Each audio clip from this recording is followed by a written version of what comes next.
Sir, Balochistan में भी सैलाब आया और ख़ास करके जो हमारी डिवीज़न है नसीराबाद डिवीज़न, ये bread and basket of Balochistan है। वहाँ पे पहाड़ से पानी आया, बोलान डैम से, गुगी डैम टूटी और झलमक्सी से रिवर मूला से, जिससे ब्रेड एंड बास्केट बलूचिस्तान की 80% जो है वो सैलाब और बारिशों की वजह से तबाह हो गई। 3 दफ़ा वज़ीर आज़म साहब आए मेरे हलके में, मैं अपने हलके की बात करूंगा, 261। वहाँ हमें इतला तक नहीं दी गई। मैं इलेक्टेड MNA वहाँ का था, लेकिन सूबाई हुकूमत और ज़िलाई इंतज़ामिया ने मुझे वहाँ बुलाना गवारा नहीं समझा, क्योंकि मैं उनकी कोताहियों की निशानदेही करता। इस वक्त मेरे हलके के 3 ज़िले जो हैं 90% तबाह हो गए, लोगों के फसलात ख़त्म हो गई हैं। बलूचिस्तान में कच्चे घरों का ट्रेंड है, वहाँ लोग कच्चे घर बनाते हैं। 90% लोगों के घर गिर गए हैं या रहने के काबिल नहीं है। सूबाई हुकूमत वहाँ पे हमें नज़र ही नहीं आई, ना हमारे वज़ीर आला साहब तब आए जब प्राइम मिनिस्टर साहब वहाँ तशरीफ़ लाए। जनाब, हमारे साथ ऐसी ज़्यादतियाँ क्यों? हर जगह सैलाब आया, हमारे साथ तो पास सैलाब लाया गया। कच्ची कैनाल जो 2002 में शुरू हुई, आज 2022, आज तक वो कंप्लीट नहीं हुई। डेरा बुगटी के हदूद तक वो मुकम्मल हो चुकी है, लेकिन आगे जो है उसका काम बंद पड़ा हुआ है। हुआ ये हमारे साथ जुल्म, जनाब स्पीकर, के को सुलेमान का पानी उसने आके हिट किया पटफीडर को और पटफीडर टूटा और वो हज़ारों क्यूसेक पानी जो है पहाड़ी सोबतपुर ज़िले में दाखिल होते हुए तबाही मचाते हुए जाफराबाद ज़िले को तबाह किया, सोबतपुर को तबाह किया, फिर उस्ता मोहम्मद ज़िले को भी जाके तबाह किया। उसके बाद वो झलमक्सी चला गया। आखिर ऐसे क्यों? एक तो हमारा इरिगेशन डिपार्टमेंट जो है बलूचिस्तान का बहुत ही नाअहल है। टोटल हमारे पास एक कैनाल है जी बलूचिस्तान की जो सेपरेट, दैट इज़ पटफीडर कैनाल। वो अपनी एक कैनाल को प्रोटेक्ट नहीं कर सकते हैं। वहाँ पे उच्च पावर है जी, जो 1000 मेगावाट बिजली पैदा करता है। 600 एकड़ पे उन्होंने अपने बंद बांधा हुआ है और वो सैलाब के बिल्कुल सेंटर में आता है, लेकिन उनका नुकसान क्यों नहीं होता है? कि उन्होंने अपना प्रोटेक्शन बंद बांधा हुआ है। इरिगेशन वाले हमारे बिल्कुल काम नहीं करते। जब पानी आया, एक तो बारिश का पानी था, ठीक है, अल्लाह की तरफ से। दूसरा, इरिगेशन डिपार्टमेंट, उन्होंने सारे अपने जितने भी कैनाल्स थे उन्होंने FO कर दिए फुल। सारे जितने भी डिस्ट्रीब्यूटरीज थी, तकरीबन 7-8 डिस्ट्रीब्यूटरीज हैं पटफीडर से, सारों को बेतहाशा ब्रीचेस लगे और इलाका तबाह हुआ। सर, अब इसमें मेरी सजेशंस हैं कि एक तो हमें इस कच्ची कैनाल से बचाएं, इसको कंप्लीट करें ताकि हम बार बार नहीं डूबें। कौन बर्दाश्त कर सकता है जी? 2010 में हम डूबे, सुपर फ्लड इंडस का आया, जिसका पानी डाइवर्ट किया गया। वो पानी हमारे पास नहीं आना था, उसको डाइवर्ट करके जाफराबाद, सोबतपुर, उस्ता मोहम्मद हम सबको डुबो दिया। फिर वो पानी आगे जाके सिंध में भी तबाही मचाता है। सर मेरी अब इसमें तजवीज़ें हैं। एक तो प्रॉपर ड्रेनेज सिस्टम बनाया जाए।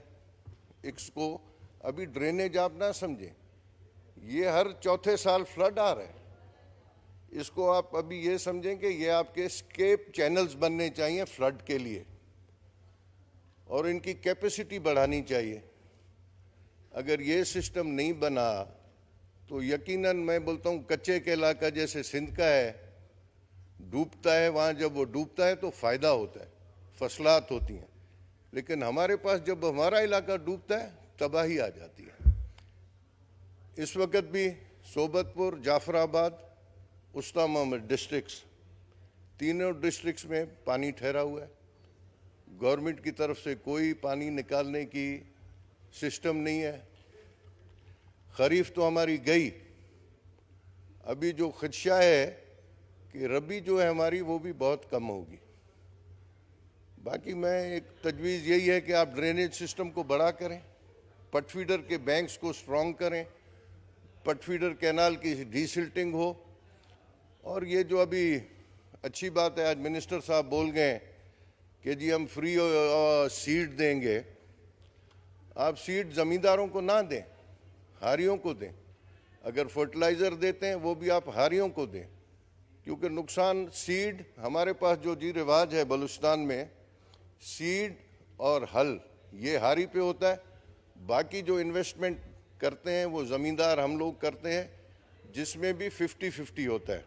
50 बसगर भरता है, 50 हम भरते हैं। तो गवर्नमेंट से मेरी अपील है, मैं तो समझता हूँ ये सिर्फ बातें हैं कि जी फ्री ऑफ सीड मिला जाएगा। अभी देखें जी, सरसों का मौसम है, कहाँ गई गवर्नमेंट? सरसों का 1 किलो किसी को फ्री में दिया उन्होंने? अभी गंदम अला करे दे लोगों को, और यही टाइम है कि लोगों को गंदम दें, सीड दें, लोगों को फर्टिलाइज़र दें। मैं तो ये भी कहूँगा कि लोगों को डीजल भी दें ताकि वो अपना हल चला सकें, क्योंकि लोगों के पास अभी कोई शक्कत नहीं रही। जो उन्होंने इन्वेस्ट किया था खरीफ में वो सारा चला गया। रबी में वो कहाँ से पैसे लाएंगे कि वो इन्वेस्ट करें और फसलें उगाएं? जनाब स्पीकर, एक वाज़े पॉलिसी बनाए गवर्नमेंट कि भाई इन फ्यूचर इन फ्लड से कैसे आपने लड़ना है। बाकी ये पीडीएम जो है, इसकी तो मैं समझता हूँ कोई ज़रूरत भी नहीं है। आप एक हर सिविल, आप एक अपना हर डिवीज़न में एक ऐसा अदारा बनाएं, सिविल डिफेंस इदारा, जो आपके हर डिज़ास्टर के लिए तैयार होना चाहिए। पीडीएम तो सालों साल सोता है, जब मौका आता है तो वो किसी की इमदाद भी नहीं कर सकते, ना रिलीफ दे सकते हैं। अब मैं सिटिंग एमएनए हूँ वहाँ का जी, मेरे नीचे 3 डिस्ट्रिक्ट्स हैं। आज तक मुझे डिस्ट्रिक्ट एडमिनिस्ट्रेशन की तरफ से जो मिला है, ओनली 90 टेंट्स जो मैंने लोगों में डिस्ट्रीब्यूट किए हैं। उसके बाद डीसी साहिबान जो फ़िरौन है वहाँ के, मैं समझता हूँ फ़िरौन, उनसे कोई पूछने वाला भी नहीं है। सूबाई हुकूमत तो हमारे पास वैसे भी नहीं है, क्योंकि सूबाई हुकूमत के ना होने की वजह से डिस्ट्रिक्ट एडमिनिस्ट्रेशन जो है वो भी समझे एक फ़िरौन बन चुकी है। मेरे पूरे हलके में कोई रिलीफ नहीं है, कोई टेंट्स नहीं लोगों को दे रहे हैं, कुछ भी नहीं कर रही अपना डिस्ट्रिक्ट एडमिनिस्ट्रेशन। इसके लिए भी मैं आपसे रिक्वेस्ट करूंगा कि प्रोविंशियल गवर्नमेंट्स को हिदायत करें कि हम एमएनएज भी इलेक्ट हो के आए हैं। ये नहीं कि 18 तरवीम आ गई और सिर्फ प्रोविंसेस के पास इख्तियारात चले गए। आज हम एमएनएज ऐसे फील करते हैं जैसे हम लावारिस हों, हमारी कोई हैसियत नहीं है, क्योंकि कोई हमें पूछता तक नहीं। जनाब स्पीकर, बातें तो बहुत हैं, दिल भी दुखा हुआ है। एक तो क्लाइमेट चेंज आया, ऊपर से लोगों के एटीट्यूड में भी चेंज आया।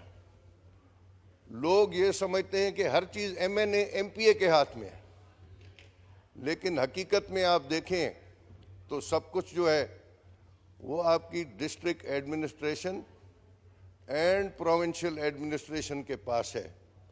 एमएनएस के पास कुछ नहीं, एमपीएस के पास कुछ नहीं। लोग हमें कोसते हैं, सोशल मीडिया पे हम गालियां खाते हैं कि जी एमएनए साहब ये कर रहा है, एमएनए साहब कुछ नहीं कर रहा है। भाई हमारे हाथ में हो तो हम करें। अब हम जो हमें मिला बाहर से, मैं कहूँगा बाहर से लोगों ने हमारी बड़ी मदद की। Not NGOs minded sir, private लोग जिनसे हमारे ताल्लुक थे, वास्ते थे, उन्होंने हमें दिया, जो था हमने तकसीम किया। क्या भाई एमएनए का कोई हक नहीं है? क्या डीसी एक फरिश्ता है? एसी कोई फरिश्ता है? जमाली साहब, अगर डीसी का रवैया आपके साथ ठीक नहीं है तो प्रिविलेज मोशन लेके आए, फिर जरूर ले आएंगे सर, जरूर ले आएंगे। क्या उनको ज्यादा पता है इलाके का? दफ्तरों से वो निकलते नहीं है, लोगों से वे मिलते नहीं है। जो इलेक्टेड आदमियों को पता होता है वो किसी को भी नहीं पता होता है कि आदमियों की क्या ज़रूरियात हैं, उनके क्या मुश्किलात हैं। अब यकीन करें, डीसी साहब हमारी कॉल अटेंड नहीं करते, हमारे व्हाट्सएप मैसेजेस का जवाब नहीं देते।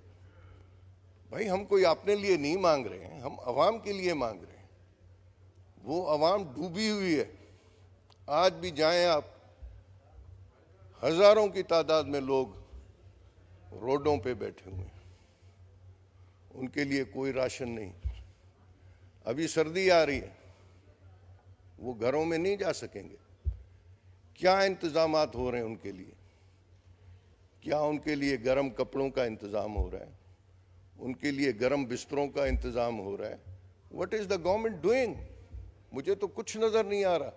लोग मलेरिया से मर रहे हैं, टाइफाइड से लोग मर रहे हैं, डायरिया से लोग मर रहे हैं, डेंगू से लोग मर रहे हैं। Where is the government? I don't see the provincial government anywhere. आज तक किसी सूबाई वजीर ने या हमारे चीफ मिनिस्टर ने हमारे इलाके को विजिट नहीं किया। Grateful to prime minister, he visited thrice, but the administration didn't invite the MNA. And United nation के सेक्रेटरी है जनाब, यहां से लोग भर के ले आए। ठीक है, they are ministers from Balochistan, but they don't have any concern with our area. We are responsible for our area. हम जवाब दें लोगों को। आए, फोटो सेशन कराया और चले गए। आर्टिफिशियल कैंप्स बनाए गए to make a visit of the prime minister. What's this sir? Artificial camps राती रात बन गए, यहां तक कि उसमें मरीजों के लिए बेड्स भी लगा दिए गए। प्राइम मिनिस्टर साहब आए, विजिट करके चले गए, उसके बाद वो हर एक उखाड़ के ले गया। तो मेरा मुख्तसर बात यह है सर कि फ्यूचर प्लानिंग करें। अगर फ्यूचर प्लानिंग नहीं कर सकते तो हमारे इलाके को आप कच्चे का इलाका कर दें। कच्चे में से रेवेन्यू भी माफ होता है, हर चीज बड़ी नॉमिनल होती है। हम एग्रीकल्चर टैक्स भी भरें, बिजली के बिल भी भरें, जरी टैक्स भी भरें, आबियाना भी भरें, उशर भी भरें। आखिर ये जो हम इतने टैक्सेस भर रहे हैं, भाई हमारे लिए कोई सहूलियात तो पैदा करें। कोई सहूलत नहीं है, टैक्स लिए जा रहे। और ये अभी जिक्र हुआ था कि जी हाँ, जहां जहां पानी ठहरा था वहां के बिल्स हमने नहीं भेजे। Sir it's wrong. As a sitting MNA, मेरे गांव की तरफ चारों तरफ 4 फुट पानी था। मुझे बिल्स आए and I cleared my bills. ये कैसे आके यहाँ हाउस में बोलते हैं कि जी हम जहाँ जहाँ पानी ठहरा हुआ था हमने वहाँ बिल्स ही नहीं भेजे। सब चीज़ वसूल हो रही है सर, गैस का बिल वसूल हो रहा है, बिजली का बिल वसूल हो रहा है। यहाँ आके बोलते हैं जी हम ये कर रहे हैं, वो कर रहे हैं, कुछ भी नहीं कर रहे हैं। They are doing nothing. Sir हमारा एक बड़ा इशू है आरबीओडी, सिंध को डुबाती है एलबीओडी और हमें डुबा रही है आरबीओडी। इनकम्प्लीट प्रोजेक्ट्स 20 सालों से ये ड्रेनेज सिस्टम है जनाब, कंप्लीट नहीं हुआ, ड्रेन्स कंप्लीट नहीं है, कुछ कंप्लीट नहीं है। पानी जाएगा तो कहाँ जाएगा? आखिर जाफराबाद को डुबाएगा, सोबतपुर को डुबाएगा। जब उसको आउटलेट ही नहीं है तो पानी डुबाएगा। सर, हमें बारिश ने भी डुबोया है। इरिगेशन डिपार्टमेंट की इंक्वायरी होनी चाहिए कि इतने दफ़ा उनको फंड्स मिले हैं अरबों रुपए के, 2012 से लेके कहाँ गए? और मिले सारे पटफीडर के लिए। आज पटफीडर का इरिगेशन वालों को आप बुलाएंगे, वो बोलेंगे जी 6700 क्यूसेक पानी उठा रहा है। I tell you mister speaker, 3500 cusec से ज्यादा पानी नहीं आता है। मैं अपने गांव में पुलिस फोर्स लेके जाके अपने तालाब भरवाता हूं। आबादी तो अपनी जगह, वो तो हम भूल गए हैं कि आबादी होगी, आबादी तो होती नहीं है। खरीफ के फसल में तो हमें पानी देते नहीं है, ना जाफराबाद डिस्ट्रिक्ट को, ना गंदाखा तहसील को। ये सर बड़ी बड़ी, हम तो इरिगेशन सिस्टम हमारा तो तबाह है बलूचिस्तान का। आई डोंट नो कैसे सिस्टम चल रहा है, कुछ भी नहीं है सर। हमें इरिगेशन डिपार्टमेंट से बचाएं, इसने तो हमें बिल्कुल बर्बाद कर दिया है। और जब रबी के मौसम में आखिरी पानी हमने गंदम को देना होता है, इरिगेशन डिपार्टमेंट हमें पानी भी नहीं देता है। सर, बातें बहुत हैं, अब मैं मुख्तसर सी आखिर आपको कहूँगा, गवर्नमेंट जो है जितने भी जरी कर्जे हैं लोगों के, वो सस्पेंड ना करे, माफ करे। बीज फ्री में दे लोगों को, फर्टिलाइजर फ्री में दे। आफत ज़दा करार देने से सर ये इश्यूज ख़त्म नहीं होंगे। आप माफ़ी दें, माफ़ करें सबका।